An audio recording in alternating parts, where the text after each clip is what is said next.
इस वक्त की बड़ी खबर आ रही है इंदौर से। इंदौर में दो भाजपा पार्षदों के बीच तनातनी। भाजपा पार्षद कमलेश कालरा ने लगाए दूसरे भाजपा पार्षद जीतू यादव पर प्रताड़ित करने के आरोप। पार्षद कमलेश कालरा के नाबालिग बेटे को नग्न कर प्रताड़ित करने का वीडियो हुआ वायरल। सिंधी समाज के लोगों ने भाजपा संगठन और पुलिस से की शिकायत। पार्षद जीतू यादव पर कार्रवाई करने की मांग। कार्रवाई नहीं होने पर सिंधी समाज बीजेपी की सदस्यता से त्यागपत्र देगा। पुलिस ने दिया जांच के बाद कड़ी कार्रवाई का आश्वासन। क्या शिकायत की? आज क्या मुलाकात हुई आपकी? आज साहब से हमारी जो मुलाकात हुई है, उन्होंने हमको पूरा आश्वासन दिया है कि जल्द से जल्द कार्रवाई करेंगे। और उन्होंने निर्देश भी दे रखे हैं एसीपी साहब को कि जल्द से जल्द कुछ तथ्य मिले हैं, उन्होंने ही बताया कुछ तथ्य मिले और हमको भी किसी ने बताया कि तथ्य मिले और बहुत करीब हैं हम। बहुत जल्दी जीतू यादव की और उसके जो गुंडे हैं उन सबकी गिरफ्तारी होगी। 3 से 4 दिन होगा, अगर शिकायत नहीं सुनी जाती तो क्या कदम उठाएंगे अब आप? अभी पहले तो हम अपना विरोध जारी रखेंगे, तो फिर हम पार्टी में जाके अपना इस्तीफा देंगे। फिर हम लोग पूरे परिवार वाले। वायरल हो रहा है आपके बेटे का, जिसमें बुरी तरीके से बच्चे के साथ हरकत की जा रही है, उसमें क्या नाबालिग है भैया, वो नाबालिग पास को लगना चाहिए, उसके लिए भी हमने बात करी है। इन लोगों के ऊपर पास को भी लगना चाहिए। अभी कमिश्नर साहब से आपकी बात हुई है, क्या आश्वासन मिला है वहाँ से? उन्होंने जल्द से जल्द हम उस पर कार्रवाई करेंगे ऐसा आश्वासन दिया है। जीतू यादव कौन है ये? कहाँ एमआई सदस्य पार्षद, भारतीय जनता पार्टी का पार्षद है। आप भी बीजेपी से पार्षद हैं? मैं भी पार्षद हूँ। आपकी भी सुनवाई नहीं हो रही क्या? नहीं, इसी विषय में अभी चर्चा चली हुई। संगठन का मामला है, एकदम से सुनवाई होगी नहीं। जो पुलिस को जो काम करना चाहिए वो तो करना चाहिए। पुलिस कर रही है। कल थोड़ा हमको आश्वासन दिया था थाने से भी, और अभी यहाँ से भी हमको ऐसा आश्वासन मिला है कि बहुत जल्द से जल्द कार्रवाई होगी। हम बहुत करीब हैं, बहुत करीब है। जीतू यादव बहुत जल्दी गिरफ्तार हो जाएगा, उसके गुंडे सब। आपका नाम बताइए। कमलेश कालरा, वार्ड 65 से पार्षद। सर आज सिंधी समाज के लोग सर से मिले थे, क्या आश्वासन दिया है? आज सीपी सर से सिंधी समाज का जो डेलीगेशन है वो मिलने आया था। उससे पहले उन्होंने अपना ज्ञापन दिया था। जो घटनाक्रम है उससे आप सभी लोग परिचित हैं। वीडियो कुछ फुटेज वायरल हुए हैं और इसके अलावा फ़ोन पे धमकी देने को लेकर बातें सामने आई हैं। कालरा की तरफ से, कमलेश कालरा जी की तरफ से एफआईआर दर्ज कर ली गई है और यतीन्द्र यादव जो नगर कर्मी हैं जिनको ऑडियो कॉल पर गाली गलौज की गई, उसका भी एफआईआर दर्ज कर लिया गया है।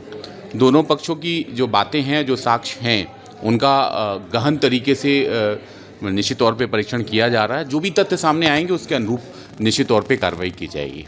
सर, पार्षद के द्वारा मुझे बताया गया कि अगर पुलिस के द्वारा एफआईआर दर्ज नहीं की गई है तो वो देखिए, एफआईआर तो दर्ज कर ली गई है और हम उस पर कार्रवाई भी करेंगे और निश्चित तौर पे अगर साक्ष्य होगा तो चार्जशीट भी होंगे। दुनिया की कोई ताकत उन्हें बचा नहीं पाएगी। जीतू यादव उनको पर एफआईआर करने के लिए अड़े हुए सर ये लोग। जीतू यादव की अगर उसमें संलिप्तता रहेगी तो निश्चित तौर पे उनको आरोपी बनाया जाएगा। खबर आ रही है मध्य प्रदेश के धार जिले के धर्मपुरी से। धर्मपुरी पुलिस को मिली सफलता। असलम के हत्यारों को पुलिस ने घेराबंदी कर पकड़ा। धार जिले के धर्मपुरी में रविवार रात्रि बच्चों के बीच हुए मामूली विवाद में बीच बिचाव करने गए पहुंचे चूड़ी व्यापारी की आरोपियों ने चाकू से वार कर उसे बुरी तरह घायल कर दिया था।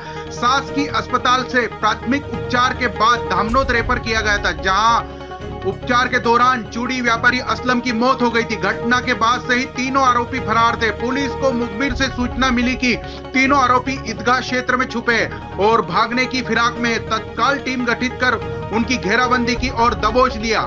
थाना प्रभारी संतोष यादव ने बताया कि फरियादी मोइन पिता फिरोज का आरोपी रजा और उसके भाई रिजवान और मोइनू मंसूरी से मामूली विवाद पर बहुत बड़ा विवाद हो गया था, जिसके बाद फरियादी मोइन मनिहार ने अपने चाचा असलम को मौके पर बुलाया था। बीच बचाव करने पहुंचे चाचा असलम को दो आरोपियों ने पकड़ लिया और रजा मंसूरी ने असलम के कंधे पर चाकू से वार कर बुरी तरह घायल कर दिया था, जिसे गंभीर अवस्था में धर्मपुरी सामुदायिक स्वास्थ्य केंद्र ले जाया गया था, जहां असलम को अधिक ब्लीडिंग होने से धामनोद रेफर किया गया था, जहां उपचार के दौरान असलम की मौत हो गई थी। जिसके बाद पुलिस ने हत्या का केस दर्ज कर तीनों आरोपियों की सर्चिंग में जुटी थी। हाँ सर, शुभ नाम? संतोष यादव, टी धर्मपुरी। सर, हत्या के तीन आरोपी पकड़े हैं, कहाँ से पकड़े सर?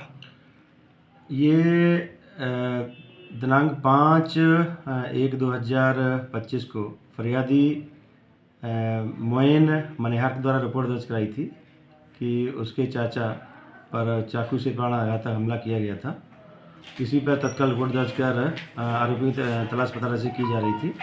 आज रात में मुखबिर से जानकारी प्राप्त हुई थी कि धर्मपुरी में ईदगाह के पास में ये कहीं भागने की प्लानिंग में है। तत्काल पार्टी के द्वारा घेराबंदी कर इनको पकड़ा गया और इनसे पूछताछ की गई और उसमें कार्रवाई की गई। तो कुल मिला घटनाक्रम ये निकला है कि जो फरियादी है मोइन मनिहार, ये पड़ावा चौक से होकर जा रहा था, तभी जो आरोपी है रजा मंसूरी, इसने इसको अश्लील गालियाँ दी, मारपीट की और इस दौरान इसका जो साथी था मोइन मंसूरी, उसने इसको पकड़ लिया था। जब ये चिल्लाया तो इसका चाचा असलम आ गया। जब उसने बचाने की कोशिश की तो असलम को रजा मंसूरी का भाई रिज्जू मंसूरी और मोइन मंसूरी के द्वारा पकड़ लिया गया और रजा मंसूरी के द्वारा जान से मारने की नीयत से चाकू से हमला किया गया, जो बाएं तरफ कंधे के पास काफ़ी गहरा घाव होने से, ब्लीडिंग होने से उसकी अस्पताल में मौत हो गई थी, जिस पर से आरोपियों को गिरफ्तार किया गया है और आज माननीय न्यायालय पेश किया जाएगा। इंदौर नारकोटिक्स विंग ने कार्यवाही करते हुए राव निवासी को 25 टिकट LSD और 11 ग्राम से अधिक MD ड्रग्स के साथ पकड़ने में सफलता हासिल की। पकड़ी गई 25 टिकट LSD और MD ड्रग्स की कीमत 8 लाख रुपए बताई जा रही है। दरअसल इंदौर नारकोटिक्स विंग को मुखबरी से सूचना मिली थी कि राव थाना क्षेत्र के रॉयल बंगलो में रहने वाला शिवम बिष्ट नाम का व्यक्ति केसरबाग रोड पर निकट LSD और MD ड्रग्स की सप्लाई करने आने वाला है, जहां पर नारकोटिक्स विंग्स द्वारा तुरंत एक टीम गठित कर घेराबंदी कर आरोपी शिवम को पकड़कर तलाशी लेने पर शिवम के पास से 25 टिकट LSD और 10 ग्राम से अधिक MD ड्रग्स मिली है, जिसकी कीमत 8 लाख रुपए से अधिक बताई जा रही है। पूछताछ करने पर आरोपी ने बताया कि वह एक वीडियोग्राफी का काम करता है, संभवतः शादी पार्टियों में भी MD ड्रग्स और LSD सप्लाई करने का काम करता होगा। बहरहाल नारकोटिक्स विंग्स द्वारा आरोपी शिवम से पूछताछ की जा रही है। ड्रग्स के साथ सर एक आरोपी को गिरफ्तार किया गया है। किस तरह की पूरी कार्रवाई है, कौन है ये आरोपी, कहां से पकड़ा था, क्या बैकग्राउंड है इसका? निरीक्षक ज्योत्सना यादव को जरिए मुखबिर से सूचना मिली थी कि एक लड़का LSD और उसके साथ में MD लेकर किसी को देने वाला है। उस सूचना पर ज्योत्सना मैडम की पूरी टीम जाके उसका घेराबंदी करके उसको पकड़ा। उसका नाम पता पूछा तो उसने अपना नाम शिवम पिता आनंद बिष्ट निवासी राव का होना बताया था।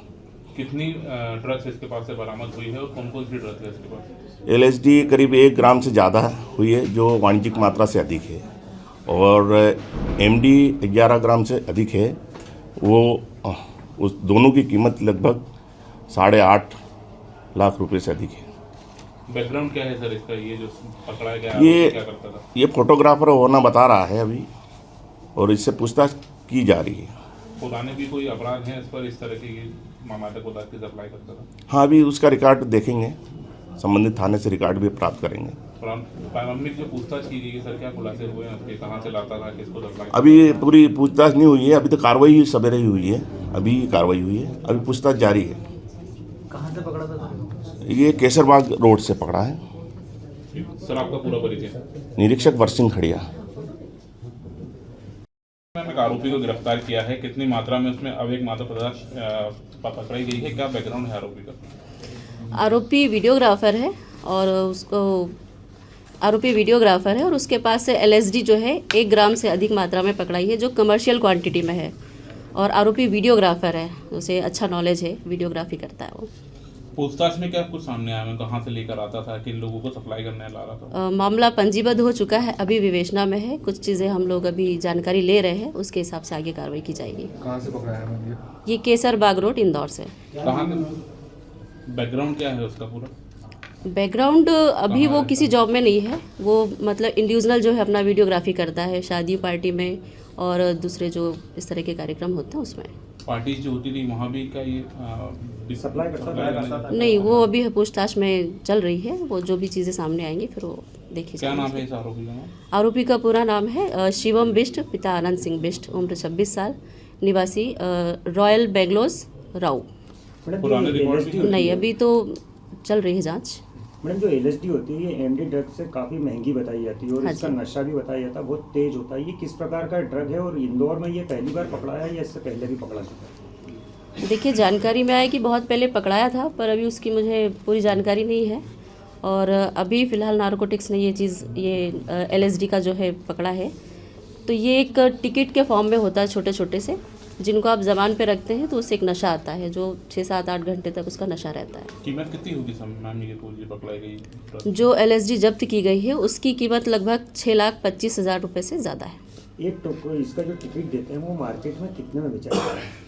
देखिए मार्केट में अलग अलग रेट में कई लोग बेचते हैं उसको, कोई 3,500, 3,000 या फिर अलग अलग रेट में भी।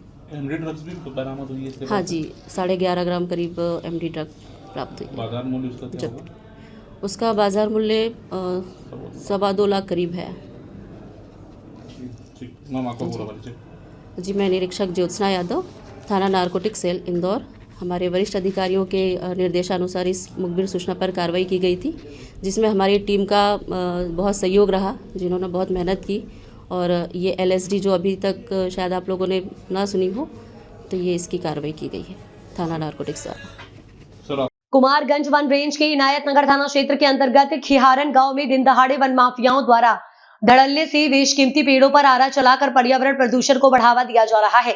जहां वन माफिया वनस्पति को नुकसान पहुंचा रहे हैं, वहीं वन विभाग के जिम्मेदार अधिकारी कार्यवाही करने के बजाय मूक दर्शक बनकर कारनामे को देख रहे हैं।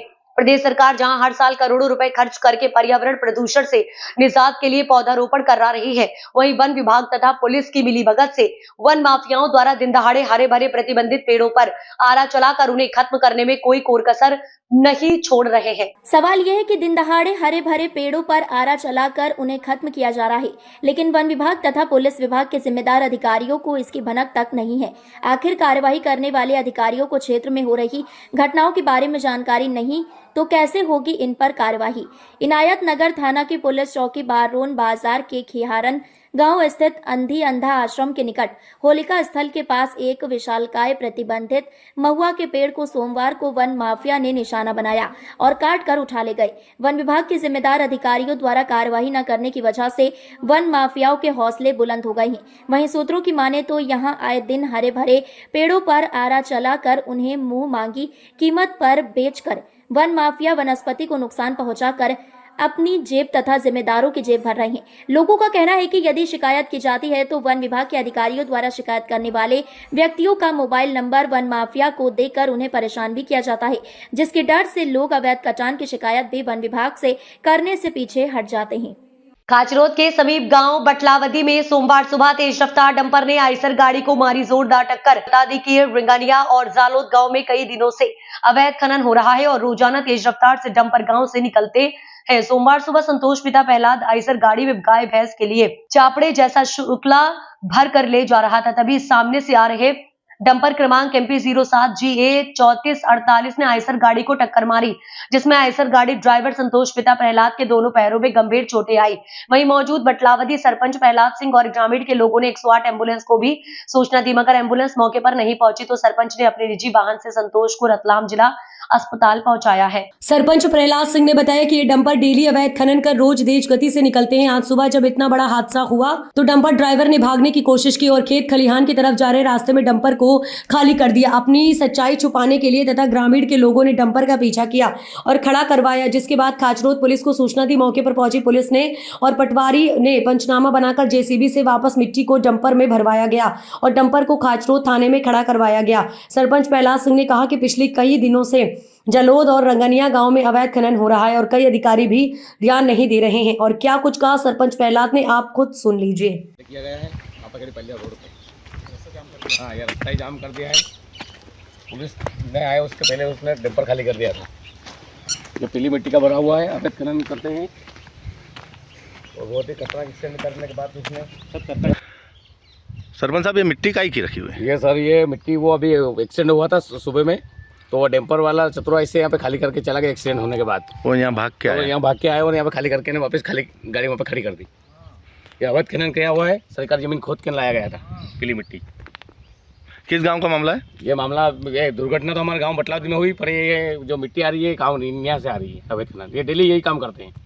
गाँव में एक्सीडेंट की संभावना बहुत बनी हुई रहती है। इसको समझाने के बाद भी कई बार अवैध खनन करके बिना रॉयल्टी से पीरी भर के ले जाते हैं ये लोग, और कई बार जनहानि या मतलब गांव की लोगों को नुकसान भी होता है इससे। कभी एक्सीडेंट का खतरा बना रहता है, तेज गति से निकालते हैं गाड़ी को। आज कितने बजे? आज भी सुबह 7:30 बजे करीब एक आइसर से टकरा है, उसमें एक्सीडेंट हो गया इनका। उसमें एक आदमी सीरियस घायल भी है।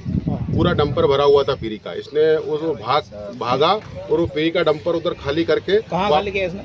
ये नापागढ़ी रोड पे खाली कर लिया इसने और वापस भागने की कोशिश करी इसने। अब क्या चाहते हो आप? इसमें चाहता हूँ कि इस पर कार्रवाई की जाए। जहाँ से भर के लाया और कहाँ से भर के लाता है डेली, कहाँ ले जाता है, दोनों के ऊपर कार्रवाई है, जो कि ये अवैध है पूरी तरह से। तो अपने पंचायत से बाहर है ना? ये अपने रिंगिया पंचायत से लाता है, लेकिन दुर्घटना तो हमारे पंचायत में हुई ना। और एक्सीडेंट तो हमारे यहाँ हुआ ना, बतलाव नहीं अपनी पंचायत में नहीं हो रही है। हाँ, ये अपनी पंचायत में नहीं हो रहा है, पर रोज निकलते हैं तो अब इसको अपन खाली करें कि इसको भर के ले जाओ, क्योंकि वो रास्ता रुका हुआ है तो दूसरे को समस्या आएगी ना। अगर रास्ता इसने रास्ते में ही खड़ा कर दिया, अब जरा सा पानी गिराएगा तो वो दिक्कत आ जाएगी। ड्राइवर साहब, नाम क्या है आपका? सुनील माली। सर हो गई बात, हो गई उनसे। सर आपका नाम? विजय गुंडिया। इस वक्त की बड़ी खबर आपको बताते चले जो कि आ रही है सोनभद्र से। आदिवासी विकास मंच ने ओबरा तहसील पर किया प्रदर्शन। आदिवासियों के जमीनी समस्या को लेकर किया प्रदर्शन। पूर्व में भी किया जा चुका है प्रदर्शन। आदिवासियों की जमीन का पट्टा दूसरे के नाम करने के विरोध में पहुंचे तहसील ओबरा पर आदिवासी विकास मंच के लोग। एसडीएम ओबरा को मांगे लेकर सौंपा ज्ञापन। आदिवासी विकास मंच संयोजक हरदेव नारायण तिवारी के नेतृत्व में एसडीएम को सौंपा ज्ञापन पत्र। ग्राम पंचायत जुगैल बड़का डांड के 18 आदिवासियों की जमीन अन्य के नाम पट्टा कर दिए जाने का ही आरोप। संबंधित पट्टे को निरस्त किए जाने हेतु आदिवासियों सॉन्ग किया गया प्रदर्शन। जुगैल थाना क्षेत्र का मामला। मैं सोनभद्र का संयोजक हूं और यहाँ हमारे सभी आदिवासी लोग आए हुए हैं। ग्राम पंचायत जुगैल टोला बड़का डांड है। 2007-8 में इन लोगों का जो ज़मीन का जोत कोड़ कर रहे थे 25-30 साल से, इन लोगों के ज़मीन को दूसरे के नाम से पट्टा कर दिया गया। इस मामले को लेकर के आज यहाँ 2 साल से पत्र व्यवहार किया जा रहा है। चूँकि यह गरीब आदमी, एक बात सच्चाई के साथ मैं बता रहा हूँ कि इनको कुछ भी पता नहीं, जबकि 2007-8 में पट्टा कर दिया गया। ये लोग जोत कोड़ करते चले आ रहे थे। विगत 2 साल पहले यह जानकारी हुई कि इन लोगों के नाम पट्टा न होकर किसी अन्य के नाम पट्टा हो गया। 18 आदिवासी हैं ये। 2 साल तक हमारे एसडीएम साहब के यहाँ, डीएम साहब के यहाँ, मुख्यमंत्री के यहाँ लगभग 19 पत्र, इसका जिक्र है हमारे इस ज्ञापन में, पत्र दिया गया, लेकिन कोई कार्रवाई न होने के कारण आज यहाँ पर हम आकर के हम लोग अनुरोध करने के लिए आए हैं। यह एक सांकेतिक प्रदर्शन हम लोगों का है और अगर 2 फरवरी तक अगर समस्या का निदान नहीं किया गया तो ये आदिवासी 3 फरवरी से लेकर के 5 फरवरी तक कन्वेंशन करेंगे और फिर इसके बाद 6 फरवरी से अनिश्चितकालीन भूख हड़ताल बैठेंगे और 8 फरवरी से सभी पीड़ित के परिवार, बच्चे, सारे लोग आमरण अनशन पर यहाँ पर बैठ जाएंगे। अगर इनके समस्या का समाधान नहीं हुआ, हम यहाँ एसडीएम साहब से अनुरोध करना चाहते हैं, तहसीलदार साहब से अनुरोध करना चाहते हैं, मैं अपने जिलाधिकारी महोदय सोनभद्र से अनुरोध करना चाहते हैं कि इस समस्या का जरूर समाधान करें, नहीं अन्यथा यह आंदोलन बहुत तेज होगा। हम तो ये भी बताना चाह रहे हैं कि जब जिस आदमी के नाम से पट्टा किया गया 2 साल पहले, 1 साल पहले बल्कि कह लीजिए, वो जमीन के जोत कोड़ कर कब्जा करने के लिए गए, मारपीट की पूरी प्रबल संभावना हो गई वहाँ। जब मेरे पास फोन आया तो मैंने कहा कि नहीं, मारपीट से कोई समस्या का समाधान नहीं होता है। आप लोग अपने आंदोलन संघर्ष के माध्यम से, अपने त्याग और तपस्या के माध्यम से अपनी समस्या का समाधान कराइए। मारपीट समस्या का समाधान नहीं है। इसीलिए आज इस स्थान पर हम लोग कार्यक्रम करने के लिए आए हैं। तहसील में प्रदर्शन कर रहे हैं, किन मांगों को लेकर प्रदर्शन कर रहे हैं आप? देखिए, मेरा नाम ब्रिजेश तिवारी है, मैं जिला कांग्रेस कमेटी का महासचिव हूं और इस वक्त मैं आदिवासी विकास मंच का सह संयोजक भी हूं। चूँकि पूरा क्षेत्र, यहाँ की भौगोलिक स्थितियाँ आदिवासियों से भरी हुई हैं और मैं देखता हूँ कि अक्सर ही यहाँ आदिवासियों के साथ समस्या खड़ी होती है और सबसे ज़्यादा उनके ज़मीन के पट्टे की समस्या है। जिस प्रकार से आदिवासी विकास मंच लगातार जब से इसका गठन हुआ है, इनकी समस्याओं को लेकर लड़ता आ रहा है। तहसील पे धरना प्रदर्शन करके डीएम साहब को भी ज्ञापन दिया जा चुका है। इसमें मुख्य रूप से अभी जुगैल का जवारी डांड का मामला है, जहां वो जोतकोड़ करते हुए आ रहे हैं कई वर्षों से और उनको अभी हम लोग को पता चला कि उनको पट्टा न देकर किसी और को पट्टा दिया गया। मामला सिर्फ यही नहीं है, आप देखिए कि अगर पूर्व में आदिवासियों के जो उम्भा कांड हुआ था उसमें भी 11 आदिवासियों की मौत हो गई थी। जैसा कि अभी हरदेव जी ने कहा कि यहाँ जमीन के मामले को लेके इस कदर लोग वो है कि आदिवासियों को उनके ऊपर जुर्म और अन्याय करके, उनको प्रताड़ित करके, उनको भगा करके उनकी जमीन को हड़पने का काम किया जा रहा है। मेरा पूरे सोनभद्र प्रशासन से निवेदन है, तहसीलदार साहब, एसडीएम साहब, लगातार इन लोगों को पत्र दिया गया है लेकिन अभी तक सुनवाई नहीं हुई। हमारा एकदम मानना है आदिवासी विकास मंच बहुत ही शांति तरीके से और अपना आंदोलन और अपनी प्रक्रिया को करता है, लेकिन अगर इनको जल्दी ही न्याय नहीं मिला तो हम बड़ा आंदोलन करने के लिए मजबूर हो जाएंगे। जिंदाबाद जिंदाबाद जिंदाबाद। जुगैल के बड़का डाल के आदिवासियों को न्याय दो। मामले को लेकर धरना प्रदर्शन कर क्या मामला है? यहाँ जो आदिवासियों की मुख्य मांग है, प्रकरण मेरे सामने पहले भी आ चुका है और मैं अच्छे से ये प्रकरण मेरे पूर्णतः संज्ञान में है। इसमें ये इशू है, इनके द्वारा ये बताया जा रहा है कि वनाधिकार समिति के जो पूर्व अध्यक्ष थे अमृतलाल बैगा, उनके द्वारा कुछ आदिवासियों द्वारा पहले से उपयोग में लाई जा रही भूमि जिस पर उनके द्वारा खेती की जा रही थी, उसे गलत तरीके से पट्टा कर दिया गया अपने रिश्तेदारों को, अपने करीबी लोगों को, और वर्तमान में कब्जा इन्हीं लोग का है। लेकिन जिनको अमृतलाल बैगा जी ने पट्टा कर दिया, वर्तमान समय में इनके कब्जा दखल में हस्तक्षेप कर रहे हैं, इससे वहाँ कानून और लाइन ऑर्डर की समस्या भी उत्पन्न हो रही है। तो इस प्रकरण की मैं गंभीरता से जांच अभी करा चुका हूँ और एक बार फिर से मैं स्वयं कुछ दिन में इधर जुगैल जाऊंगा तो खुद भी देखता हूँ और जिलाधिकारी महोदय को भी मैं पूरी बातें अवगत कराता हूँ कि ये पट्टा किस तरीके से इसमें कैंसिलेशन की कार्रवाई की जाएगी। सर बार बार विवाद की बात सामने आ रही है, सर विवाद बार बार हो रहा है, उसके लिए क्या कदम? इसमें सबसे पहले हमारी ये जिम्मेदारी है कि वहाँ पे लाइन ऑर्डर बना रहे। तो इसके लिए सबसे पहले मैं ये करूँगा कि आप लोग मुझे नाम नोट करके दे दीजिए कि जो लोग वहाँ पे कब्जा दखल में हस्तक्षेप कर रहे हैं। अच्छा ठीक, तो वहाँ के सचिव से मैं बात कर लेता हूँ। सबसे पहले उन सभी लोग के शांति भंग में हम चालान करवा देते हैं, ठीक है? कई बार हो चुका है, ताकि वहाँ पे हो चुका है। हाँ कई बार हो चुका है, दोनों पक्षों 107 116 में सब चीज़ें हो चुकी हैं, सब सारी प्रक्रिया। तो कुल मिलाकर अभी के लिए यही समाधान है कि पट्टा कैंसिलेशन वाले ही बात पे आगे हम लोग जी बस वही एक समाधान है। श्री हरिपूर्वी निस्सौदे सामाजिक सेवा संस्था के तत्वाधान में हरिपूर्वी पुलिस इंदौर सेवा समिति द्वारा यातायात व्यवस्था सुधारने के लिए एक अभियान चलाया जा रहा है, जो कि इंदौर शहर की ट्रैफिक सुधारने में मदद कर सके।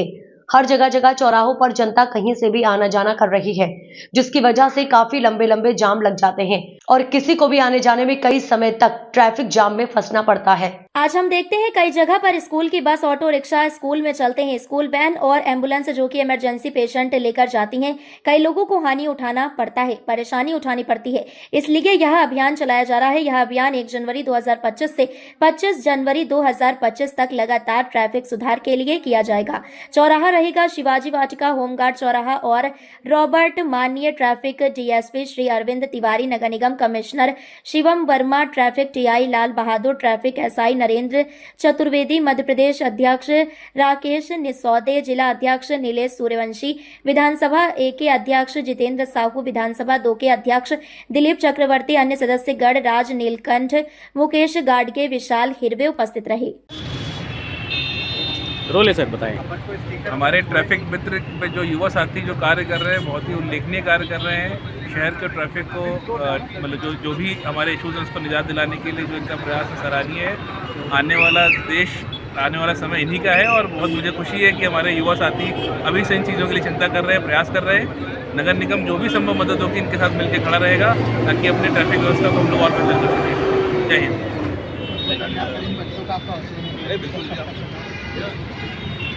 सीएम साहब का जो सीआरपी प्रोग्राम था, हम लोग तो खैर लगे थे, लेकिन ये जो हमारे ट्रैफिक मित्र भाई लोग आए थे, इन लोगों का इतना अच्छा सहयोग था कि इनके सहयोग से हम लोगों को वरिष्ठ अधिकारियों से किसी प्रकार का दो शब्द नहीं सुनना पड़ा। जहां इनको बताया गया, हमारे पुलिस वालों के बराबर ही ये जवाबदारी समझ के और कंधा में कंधा रख के सीएम साहब को इतना गुजरात निकलवाए हैं कि इनके मैं जितनी तारीफ करूं, जितना इनको धन्यवाद बोलूं उतना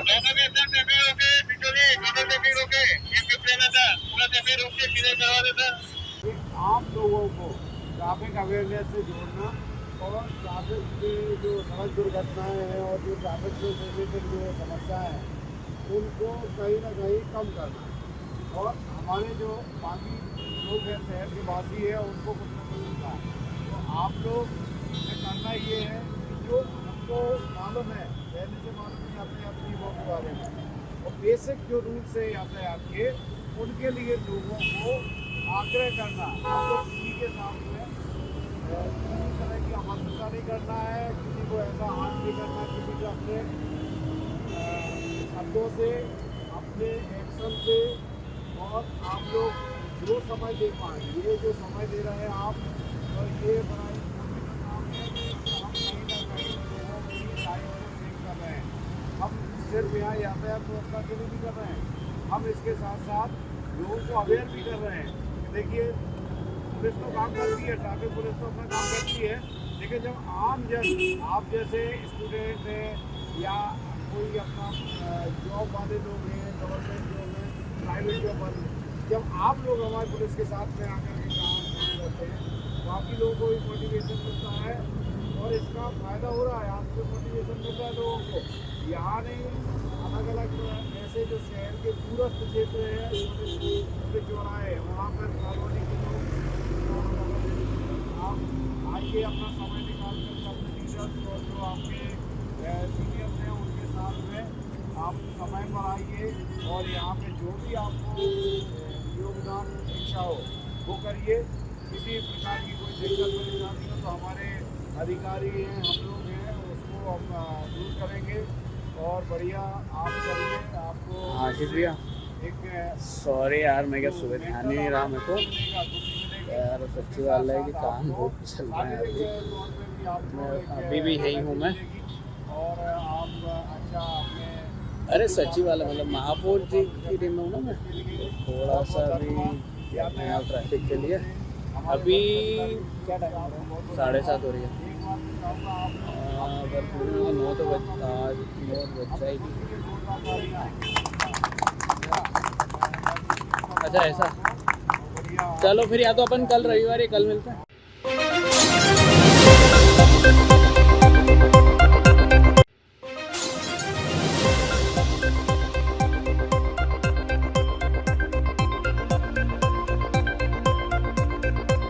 खबर उत्तर प्रदेश के रुदौली से है, जहां पुलिस ने सिर्फ 18 घंटे के अंदर किसानों से हुई 4,30,000 की लूट का खुलासा कर दिया है।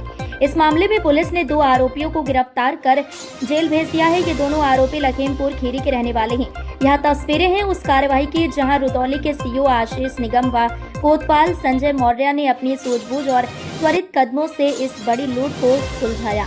जानकारी के मुताबिक लखीमपुर खीरी से आए किसानों के साथ यहां लूट की घटना हुई थी। एसपी ग्रामीण के नेतृत्व में रुदौली पुलिस ने त्वरित कार्रवाई करते हुए लुटेरों को गिरफ्तार किया और लूट की पूरी रकम बरामद कर ली। एसपी ग्रामीण ने बताया कि हमारी पुलिस टीम ने इस केस को चुनौती के रूप में लिया। सिर्फ 18 घंटे में आरोपियों को गिरफ्तार किया और लूट की रकम बरामद की। एसएसपी ने इस बड़ी सफलता पर पुलिस टीम को नगद पुरस्कार देने की घोषणा की है। यह कामयाबी पुलिस की त्वरित कार्यवाही और अपराधियों पर मजबूत पकड़ का उदाहरण है। रुदौली पुलिस ने न सिर्फ अपराधियों को सलाखों के पीछे पहुंचाया, बल्कि जनता के बीच सुरक्षा और विश्वास का संदेश भी दिया। ये कल थाना क्षेत्र रुदौली के भिंसर नाम की जगह है, वहाँ पर लखीमपुर खीरी से व्यापारी आए हुए थे ट्रैक्टर खरीदने के लिए। 4,30,000 रुपये भिंसर नाम की जगह पर 2 व्यक्ति जो बुलेट मोटरसाइकिल पर थे, उनका ₹1 भरा बैग करके फरार हो गए थे। हमारे अपर पुलिस महानिदेशक कानून व्यवस्था द्वारा जो है बॉर्डर सीलिंग स्कीम, इसी 6 दिसंबर को आदेश जारी किया गया था। इस स्कीम को तत्काल, उनके आदेश पर इस स्कीम को तत्काल हम लोगों ने शुरू कर दिया जो है, जिससे जो भी लूट करके भागे थे उनको जो घटनास्थल था उससे भागने का मौका उनको नहीं मिल पाया। फिर घटनास्थल से प्राप्त सीसीटीवी फुटेज और सर्वेलेंस की मदद से एंटी थेफ्ट सेल सील और थाना रुदौली दोनों ने प्रयास किया, तो इसमें जो है कि जो लूट करके भागे हुए थे दोनों अभियुक्त दोनों गिरफ्तार हुए और उन दोनों से जो लूटी हुई रकम थी 4,30,000 100% उसकी बरामदगी हुई है। और जिस मोटरसाइकिल से लोग लूट करके भागे तो मोटरसाइकिल भी बरामद हुई है। एक इनके साथ जो इसमें जो साजिश करता था वो अभी फरार है, उसके लिए भी हम कोशिश कर रहे हैं, जल्दी उसको भी गिरफ्तार किया जाएगा। वरिष्ठ पुलिस अधीक्षक महोदय द्वारा इस पूरी टीम को नगद पुरस्कार से पुरस्कृत करने की घोषणा की गई है। जो लोग गिरफ्तार हुए इनका कोई आपराधिक इतिहास भी? इनका वर्तमान आपराधिक इतिहास नहीं है, लेकिन एक का नाम है असद और दूसरा है अक्षय। ये दोनों जो है लखीमपुर से ही लगे थे, दोनों लखीमपुर के मितौली थाना क्षेत्र के रहने वाले भी हैं।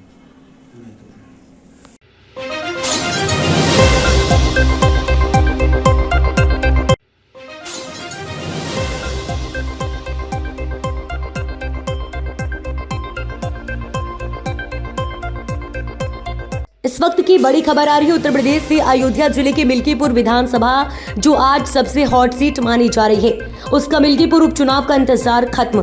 5 फरवरी को होगा मिल्कीपुर सीट पर उपचुनाव, 8 को जारी होगा परिणाम। दिल्ली का विधानसभा चुनाव घोषित, मिल्कीपुर अयोध्या का भी चुनाव घोषित। सिंगल फेस में चुनाव होगा। 10 जनवरी को नोटिफिकेशन जारी किया जाएगा। 17 जनवरी को लास्ट नॉमिनेशन, 5 फरवरी को वोटिंग, 8 फरवरी को काउंटिंग।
विगत दिनों छत्तीसगढ़ के बीजापुर जिले में पत्रकार मुकेश चंद्रकार के ठेकेदार सुरेश चंद्रकार और उसके साथियों ने मिलकर निर्ममता पूर्वक हत्या कर दी गई। इस घटना के बाद देश भर में पत्रकारों में रोष व्याप्त है।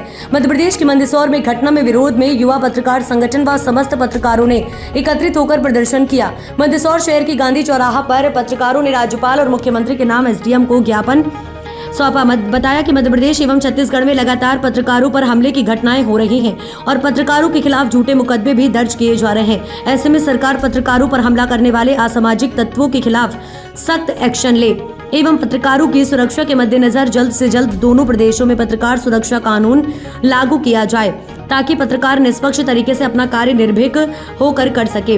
वहीं मंदसौर के पत्रकारों ने बीजापुर के युवा पत्रकार को श्रद्धांजलि अर्पित कर परिवार को 1 करोड़ की सहायता राशि और सरकारी नौकरी देने की भी मांग छत्तीसगढ़ सरकार से की है। सर, पत्रकारगणों ने छत्तीसगढ़ पत्रकार हत्याकांड मामले में ज्ञापन दिया है। हाँ, एक ज्ञापन अभी मैंने लिया है। छत्तीसगढ़ में रिसेंटली अभी जो इंसिडेंट हुई है एक पत्रकार साहब के साथ, उसको लेके एक ज्ञापन दिया है मुझे और पूरा पढ़ा मैंने, इन्होंने सुना, मैंने पूरा सुना है।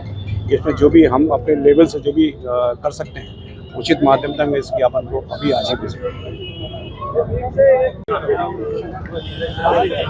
छत्तीसगढ़ के युवा पत्रकार की हत्या हुई है, मामले को लेकर विरोध है, आप लोगों ने ज्ञापन दिया। देखिए, छत्तीसगढ़ में युवा पत्रकार की निर्मम हत्या बहुत ही निंदनीय घटना है और हम सब मिलके तो इस पत्रकार को हम पहले तो पूरे परिवार को हम हार्दिक श्रद्धांजलि देते हैं और हमने युवा प्रेस क्लब के अध्यक्ष के माध्यम से, विंग के माध्यम से हमने ये मांग की है कि पत्रकार कानून छत्तीसगढ़ में लागू करें और पत्रकार के हित में जो भी अच्छे कार्य कर सकें ताकि और दिवंगत पत्रकार के परिवारजनों को 1 करोड़ रुपए की सहायता राशि देने की मांग की है हमने। वहीं इसके साथ ही मध्य प्रदेश में भी पत्रकार सुरक्षा कानून लागू हो, इसके लिए भी ज्ञापन दिया गया है और हम आशा करते हैं कि शासन प्रशासन इस पर गंभीरता से ध्यान देगा। दिनांक 7/1/2025 कृषि उपज मंडी खेतिया में किसानों को सीसीआई के अधिकारी वर्ग द्वारा प्रताड़ित किया जा रहा है। साथ ही 3 दिवस पूर्व सी मंडी में आए किसानों की बुकिंग की पर्ची देने के बाद आज सीसीआई अधिकारी उपज लेने से मना कर रहे हैं। साथ ही धमकाया जा रहा है कि मध्य प्रदेश शासन के किसी भी दफ्तर में जाकर शिकायत करो, हम सब संभाल लेंगे।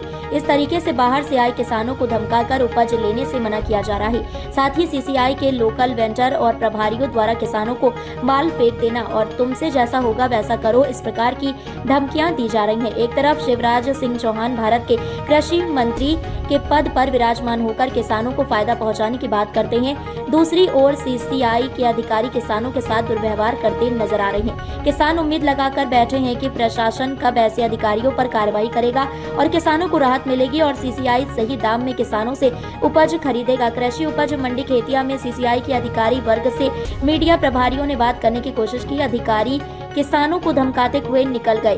3 दिवस से परेशान किसान बड़वानी कलेक्टर से न्याय की गुंजाइश कर रहे हैं। देखते हैं बड़वानी जिला कलेक्टर कब इस मामले में हस्तक्षेप करते हैं। हाँ दादा, क्या नाम आपका? मेरा अशोक मोतीलाल विजय मोतीलाल चौधरी, मेरे बड़े भाई है अशोक मोतीलाल चौधरी। आज हम खेतिया मंडी में सीसीआई के लिए परसों रविवार के दिन से मंडी में हमने दोपहर में ये नंबर लगाया था, 22 नंबर का टोकन मिला है हमको कपास के लिए यहाँ सर। तो सीसीआई वालों ने साहब आए थे, उन्होंने बोले ये माल हमको नहीं चलेगा। हमने देखा ही नहीं, उन्होंने कोई बोली ही नहीं लगे। हमने पूछा तो हमको बोल रहे थे कि नहीं चलेगा।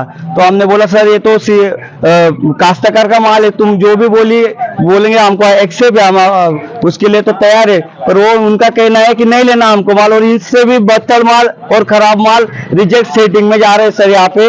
और ज्यादा बोलने के तुमसे जो होगा वो कर लो, और जो करना है जिसको बताना वो बोल दो। और उनके साथ वाले लोग बोलते कि तुम और उल्टा उनको ये कर रहे ना, तो जो जाओ तुमको जहाँ जाना CM हेल्पलाइन जाओ, पत्रकार को दो कुछ। हमने 4 बार उनके हाथ जोड़ ले कि सर जो भी आपको उचित लगे वो भाव से माफ करो, और पूरा ट्राली देख लो, उसके बाद लगे तो अपने भाव तय करना। और वो बोलते ये माल हमको लेना नहीं। आज की तारीख में सर ठीक है, आज मंडी चल रही है तो हम कहीं पे भी देंगे। हम काश्तकार कभी सीसीआई के आधार पे कभी माल नहीं दे सकते, तो फिर हमने माल कहाँ ले जाना, फिर हमने माल फेंक देना क्या सर? ये हमने तो किसान संघ वालों को ही बुलाया, उनका भी नहीं मान देखा उन्होंने। वो बोलते तुमको जो करना है वो कर लो। तो हमने प्रेम से भी बता दिया सर, हम किसी से बेइज्जती करना नहीं चाहते। काश्तकार लोगों की सेटिंग में चल रही है 250 रुपए क्विंटल से, इसलिए वो लोग उनसे मिले हुए तो और बोलते कि तुम कुछ मत बोलो, तुम्हारा माल खराब है, घर ले जाओ। तो हमने घर कैसे ले जाना था ये माल को? ये बात है सर। हमारा 2 नंबर का माल थोड़ी है, काश्तकार है, ये भेदभाव हो रहा सर ये मंडी में वापस से। सीसीआई में कभी जैसे सर माल के हिसाब से ले रहे तो ठीक है, हम भाव भी जो जैसा माल है वैसा भाव भी मिलेगा, तो हमको उससे भी हम एक्सेप्ट कर लेंगे भाव को भी। क्या चाहते हो? हम तो यही चाहते हैं हमारा एक तो ये काम निराकरण निकले, या तो हम माल ले तो फिर हम आगे और शिकायत करेंगे इसके लिए। धार जिले की कुक्षी पुलिस ने आज सुबह R15 मोटरसाइकिल MP 09 Z5 7858 के चालक नीलेश पिता मुकाम राठी उम्र 24 साल निवासी लक्ष्मी कॉलोनी कुक्षी से मोटरसाइकिल जब्त कर पूछताछ की थी। जो पूछताछ में उसने उक्त मॉडिफाइड साइलेंसर न्यू साई सरकार रेडियम 8 अन्नपूर्णा कॉलोनी कुक्षी स्थित दुकान से डलवाया था। उक्त आधार पर पुलिस टीम उक्त दुकान पर पहुंची एवं दुकान मालिक राहुल पिता मोहन वर्मा उम्र 27 साल निवासी अंबेडकर कॉलोनी कुक्षी से उसकी दुकान से 4 और मॉडिफाइड साइलेंसर जब्त कर मोटर व्हीकल एक्ट की धारा 182A(3) के तहत उसे आरोपी बनाया है, जिसमें 1 वर्ष की सजा से लेकर 1 लाख जुर्माने का प्रावधान है। साथ ही मोटरसाइकिल चालक के खिलाफ भी मॉडिफाइड साइलेंसर लगाने से धारा 182A(3) के तहत मामला दर्ज किया है, जिसके तहत 6 माह की सजा और 5000 जुर्माने तक का प्रावधान है। इसके अलावा मोटरसाइकिल चालक के खिलाफ गाड़ी के आगे पीछे नंबर न लिखना, हेलमेट नहीं लगाना, तेज गति से गाड़ी चलाना, गाड़ी के कागजात, बीमा, ड्राइविंग लाइसेंस मौके पर पुलिस के समक्ष पेश नहीं करना सहित मोटर व्हीकल एक्ट की विभिन्न धाराओं के तहत चालान किया है। टी राजेश यादव ने बताया कि जो भी मोटरसाइकिल चालक मॉडिफाइड साइलेंसर वाली गाड़ी चलाएगा उसके खिलाफ कार्रवाई की जाएगी। साथ ही जो दुकानदार इस प्रकार के मॉडिफाइड साइलेंसर बेचता है उसे भी इस मामले में आरोपी बनाया जाएगा। उक्त दोनों आरोपी के खिलाफ इस्तगासा माननीय न्यायालय में पेश किया जाएगा। टीआई ने युवा मोटरसाइकिल चालक और उनके माता पिता से अपील की है कि आप सभी मोटर व्हीकल एक्ट के तहत निर्धारित कंपनी द्वारा दिए गए साइलेंसर का ही उपयोग करें, यातायात के नियमों का पालन करें और पुलिस कार्रवाई से बचें।